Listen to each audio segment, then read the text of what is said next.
All right, so today we're taking a deep dive into the engineering that basically keeps the digital world from melting down.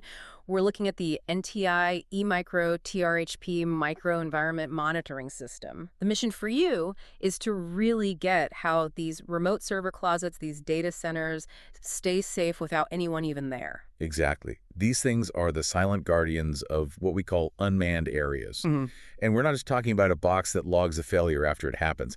This is a proactive warning system. And that's the key, right? Preventing the problem, not just reporting it. That's where the multi-million-dollar value is, absolutely. Okay, so let's unpack this. What exactly is this little box keeping its eye on? What's on the checklist? It's a pretty comprehensive list of, all the big physical threats. You got temperature, humidity, liquid water. The big three. The big three, for sure. Plus power stability, intrusion like a door opening, and, of course, smoke. So if any of those things go out of spec, an alarm bell starts ringing somewhere. The clock starts ticking for the system to react, yep. Now, looking at the hardware itself, the E-Micro-TRHP model has one temperature sensor built right in, but I assume you can add more. Oh, absolutely. It's built for expansion.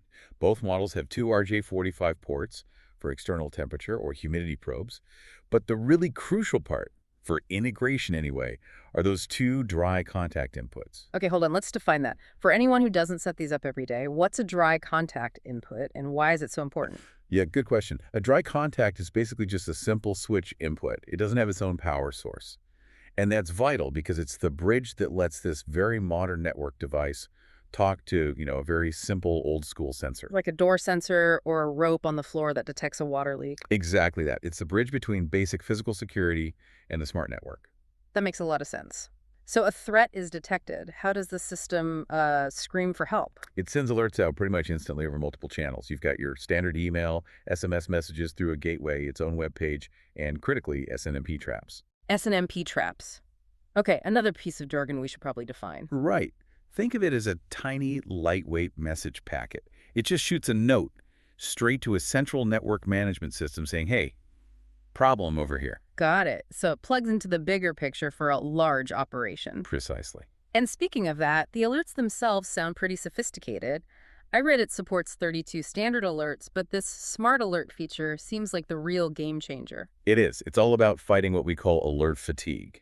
Too many false alarms, nobody pays attention. Exactly. So with a smart alert, you can say, don't just tell me when it's hot. Tell me when it's hot and the main power has failed. Ah, so you're only getting paged for a genuine compound emergency. You got it. It turns raw data into actual actionable insight. And can this thing run all on its own? Or does it have to be part of a bigger NTI system? It's flexible. It can be a complete standalone guardian. You just manage it through its web page. Or it can act as an IP sensor for their bigger E16D systems. So you could have 16 of these things all reporting back to one dashboard. And it plays well with others, too. I saw it integrates with open source tools like Nagios. Yep. And it can even ping up to 4 other network devices to make sure they're alive and pull in live video from up to 4 IP cameras. Okay, this is where it gets really interesting for me. Resilience. A monitor has to stay online when everything else is failing. So power redundancy. How do these two models handle that? Reliability is everything here. The standard E-Micro-TRHP has what's called dual DC power. If your primary power source fails, it switches over to the backup instantly. No interruption. Okay, and the more advanced model, the TRHP-RHP, it goes a step further. It does. It adds power over Ethernet PoE. So it achieves triple redundancy. So it can actually draw its power right through the network cable. That's right. And it's smart enough to automatically draw from whichever source has the highest voltage. It's designed not to fail.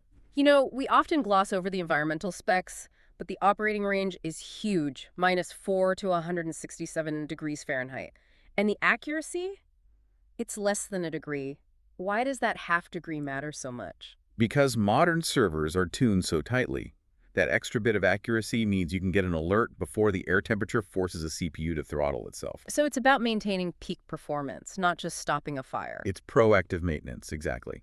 And, worth noting, all that sensitive data is sent using modern encryption, HDTVS, TLS 1.2, AES 256.